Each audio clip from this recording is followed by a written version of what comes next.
What are your views on animal rights activism and wildlife conservation?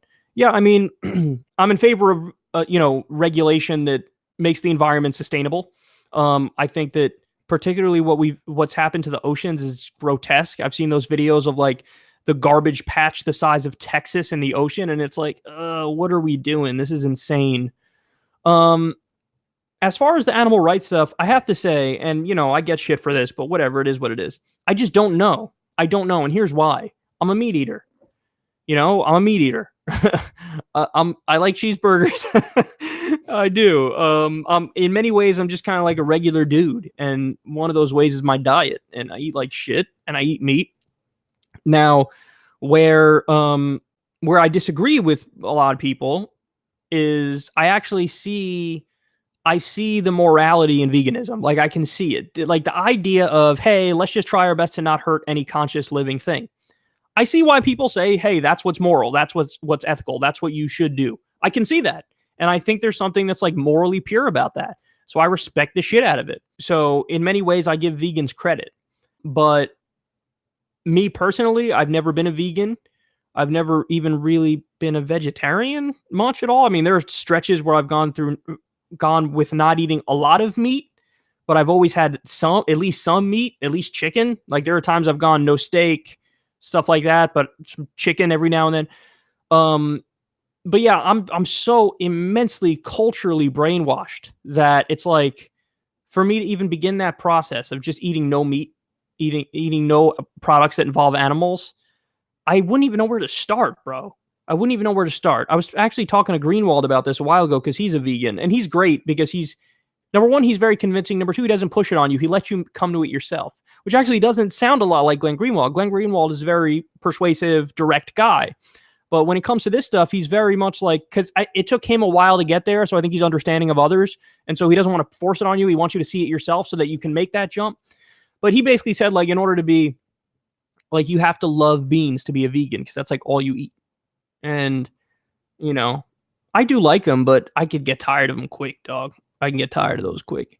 So I don't know. And I've always been, like, the cultural issues there always weirded me out. So what I mean by that is, like, we judge the shit out of people who eat dogs, like in China or whatever.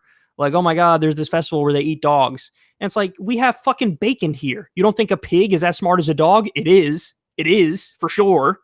So, like, the idea that we're like outraged, like, how could you? You're eating a dog? It's like, well, we eat pigs here. We eat pigs. Cows. There's a video online of cows of, like, they've been in a dark fucking room locked up for a while, and then they're let out and they're jumping all over the place and they're happy. Like, that's one of those things where you go, oh shit, I'm not eating this dumb fucking lumbering thing. I'm eating this intelligent being. And it's fucked up. But at the same time, it's so built into the system that you find it like impossible to break free from it, or at least I do, especially because my laziness level is off the fucking charts. But hey, you know what? Now they're coming up with the burgers that are not, there's no meat in them. Well, there's always veggie burgers, but, like, you know what I mean? The new ones. And it's like, if I could have that and it totally replaces the taste of meat, like meat from an animal, I'm in, dude. I'm all in, dude. 100% I'm in. And I'll stick to that as long as it adequately, matches that taste. So I guess I could see myself becoming at some point a vegan or a vegetarian if I find the right foods that really sufficiently replace meat, because I've just been a meat eater my whole life. But yeah, I will also say this though, for sure, I'm on the page of there should be laws that mandate fair treatment of animals leading up to people eating them. I know that sounds ridiculous, but I actually think that's important, because when you, like, shove fucking cows or pigs or chickens in these tight ass cages and they live these miserable lives, there is something that's immoral about that. Whereas if they have at least a fucking free, fair, kind life where they have grazing room and shit. Like, I always try when I go to the store, I get the cage-free eggs. Who knows if they're really cage-free? I have no idea if there's regulations around that shit. But I get that because I think I would prefer that, like, all chickens be fucking cage-free in this country. I think we should have rules around the ethical treatment of animals while they're in custody type thing. In custody, that's a weird way of putting it. I hope that makes sense. Anyway, if you can't tell, this is an issue that I'm a little bit all over the place on. But yeah, those are my thoughts on it. Hearing this from Kyle brought me so much joy because I'm a huge fan of his show, and I can only hope that Kyle himself watches this video, but if not, I hope it serves as a useful tool for people who are in a similar place where they acknowledge the logic of veganism, but they just feel too overwhelmed by the idea of actually making the switch. The fact that he acknowledges his hypocrisy and recognizes that veganism is morally valid is huge. The first piece of advice I would give is to delve a little bit deeper in this topic. Just go watch Cosmic Skeptic's discussion with Matt Dillahunty on animal rights, and you'll see just how illogical it is to defend eating meat. I also cannot stress enough how important it is to actually watch footage from factory farms and slaughterhouses, because it's really easy to turn away and remain blissfully ignorant, but this is an atrocity that we are directly funding. 56 billion land animals are killed for food globally every single year. 56 billion. We owe it to these animals to bear witness to what they go through. There are many documentaries that I would recommend, but one that I feel is pretty underrated is called Death on a Factory Farm. And this is often not recommended because it just follows the story of one particular farm. And other documentaries like Earthlings are more comprehensive. But I feel that it's extremely powerful because it showcases this undercover investigation and trial, and it's very interesting to see how it all plays out. Just know that the footage in this film is not uncommon. Stuff like this happens every single minute of every single day, all over the world. Castration without anesthesia, dehorning, debeaking, these are standard industry practices. And cruelty is inherent in the production of animal products. Dairy cows are repeatedly impregnated against their will, and their babies are stolen from them at birth, so they can serve as milk machines for about 4 years, just very taxing on their bodies until they can't produce milk anymore. And they often develop mastitis, which is an infection of the udder. It's extremely painful. And veal is something that a lot of people find cruel because it's literally the flesh of baby cows. But this is a byproduct of the dairy industry because male calves born in this industry are not profitable. Likewise, male chicks are not profitable to the egg industry, so they're ground up alive as soon as they hatch. As far as cage-free goes, yeah, these labels are a complete joke. Free range, organic, natural, these labels just exist to make the consumer feel better about themselves. The picturesque landscapes on the packaging are just a marketing scam. Don't buy the humane lie. At the end of the day, these animals are all sent to the same slaughterhouse, and there's no humane way to kill someone who doesn't want to die. The definition of humane is to show compassion or benevolence. Humane slaughter is an oxymoron.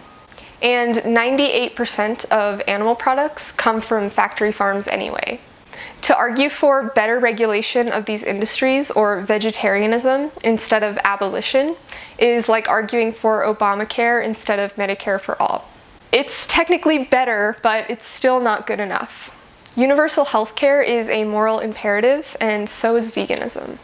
There is so much corruption in our food system, with lobbyists influencing public understanding of nutrition and claiming that, we need meat for protein and iron or whatever, and that milk does a body good, when in reality, dairy consumption is linked to breast and prostate cancer, heart disease. These things aren't healthy, yet we think that we need them. If you look at the science, and I know Kyle is big on empirical evidence and data, the science is on our side. The Academy of Nutrition and Dietetics, which is the largest body of nutrition professionals in the world, confirms that humans can meet nutritional needs on a vegan diet. There is no essential nutrient that cannot be obtained from non-animal sources. So these paleo and keto diets that advocate for high meat consumption are based on pseudoscience. The World Health Organization has actually placed processed meat in the same category as tobacco and asbestos. Scientifically speaking, it is without a doubt generally better to eat less meat and more plants. Kyle admits that he's lazy and likes junk food. The good news is you can still be lazy and eat vegan junk food. There is a whole world of dank vegan food out there that you're just not aware of. You like cheeseburgers, I hear you. I didn't go vegan because I didn't like the taste of meat. I used to work at Jersey Mike's Subs back in high school for like 3 years, and I told my friend, who was a vegetarian at the time, that I could never give up meat. I loved Chick-fil-A, bacon and eggs, cheese, all that crap. And I can honestly say, after 6 years of being vegan, I don't miss any of it. I can easily satisfy all of my cravings with vegan alternatives. Taste is all about preparation. Raw meat is not appetizing to the average person. It only tastes good after it's properly cooked and seasoned. Taste is also cultural. It's what you've grown accustomed to. You don't actually crave meat, dairy, and eggs. You crave textures and familiarity.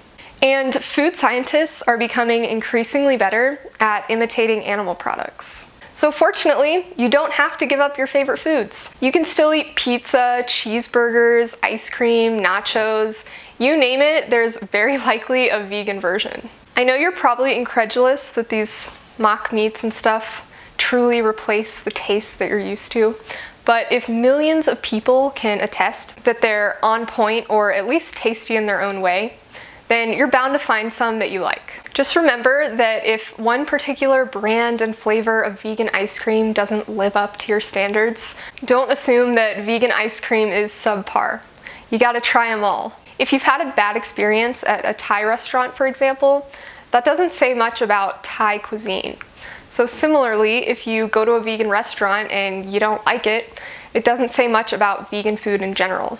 Crappy, mediocre food is crappy and mediocre regardless of whether it's vegan. And Kyle, if you're watching this, you live in New York City. That's like the vegan mecca. There aren't many places that you can be vegan with more ease and convenience. You want a burger? Try the Beyond Burger or the Impossible Burger. You want cheese on that? Get Chow or Follow Your Heart. You want a bagel and cream cheese? Try Kite Hill or Tofutti. You want a BLT? Get the Light Life smoky bacon tempeh strips and throw some Just Mayo on that. You want chicken nuggets? Try Gardein. You want tacos? Get the Gardein beefless crumbles and some Follow Your Heart cheddar shreds and Tofutti sour cream. Bam! You like ice cream? There are dozens of vegan varieties, including Ben & Jerry's, Haagen-Dazs, So Delicious, Coconut Bliss, the list goes on. You like butter? Try Earth Balance. There's so many alternatives out there. You're just not seeing them. Is some of this stuff more expensive? Yes, but this is just a reflection of the current demand and the fact that the US government subsidizes animal agriculture industries. It is very possible to be vegan on a limited budget, but you're gonna have to, sacrifice some of those expensive products and eat more rice and beans and potatoes. Kyle has said many times before that he would pay his taxes with a smile on his face if he knew that his money was going towards healthcare, free college, things that actually benefited the people, rather than freaking endless wars and Wall Street bailouts. And personally, I am happy to pay a higher price for Chow cheese, knowing that I'm not supporting animal suffering. If it were true that vegan food just didn't taste quite as good, and we had to give up some of our favorite comfort foods, it would still be a moral imperative because taste pleasure does not justify violence. Just as the pleasure a rapist gets from raping someone doesn't justify their behavior. So let's take a moment to appreciate all the OG vegans out there that persisted with the strength of their conviction before all of these amazing alternatives existed. They're the real MVPs. Lastly, I want to touch on the environmental impact of animal agriculture. We are literally racing towards a mass extinction event, and going vegan is the single biggest way that you as an individual can reduce your ecological footprint. Yes, we have to get away from fossil fuels. That is the #1 contributor to global warming. And voting is super important, but elections only happen every once in a while, and eating is something we do 3 or more times a day. Vegans use 50% less water than the average person. That is insane. Because if you think about it, raising animals for food is extremely inefficient. 70% of the grain grown in this country is funneled through the animals we eat. So we could reduce the amount of land and water that are necessary for agriculture dramatically if everyone switched to a plant-based diet. And in a world with increasingly limited resources, especially fresh water, this is huge. Raising cattle contributes to global warming directly from the methane emissions from their burps, and indirectly because we are literally clear-cutting rainforests to make room for grazing and feed crops. 90% of Amazon destruction is attributed to animal agriculture. Methane is also much more potent of a greenhouse gas than carbon and lingers in the atmosphere for less time. So if we were to reduce methane emissions, we would see dramatic, tangible results immediately. Also, 56 billion land animals produce a shit ton of waste, which sits in these open air lagoons, and the runoff is a major cause of ocean dead zones. The people who live in the surrounding areas of factory farms, which are typically low-income people of color, have higher rates of cancer and respiratory issues from breathing in all of this stench, basically. This is an issue of environmental justice. Our oceans are also on the brink of collapse due to overfishing, and a lot of the plastic in our oceans, around 50%, is actually abandoned fish nets. I could go on and on about all of the negative impacts, including antibiotic resistance, but this video would be 4 hours long. So to close, if you're concerned about climate change, you gotta go vegan. I would recommend taking a week to educate yourself on these issues and try out all those vegan alternatives that I mentioned. And when you're feeling inspired, or more accurately enraged by how evil this system is and you no longer want to be complicit, then go to challenge22.com and sign up. They say it takes 21 days to break a habit, so after 22 days you should feel a lot more confident in your ability to stick to it. Thank you so much for watching this video. Please check out all of the sources I've linked below and subscribe to my channel for future videos. If I could have that and it totally replaces the taste of meat, like meat from an animal, I'm in, dude. I'm all in, dude. 100% I'm in. Yo, how when me eat them, I wonder when me eat. When me tell them say me no eat no fish, no meat now. How when me eat them, I wonder when me yam. When me tell them say that I'm a vegan man. How when me eat them, I wonder when me eat. When me tell them say me no eat no fish, no meat now.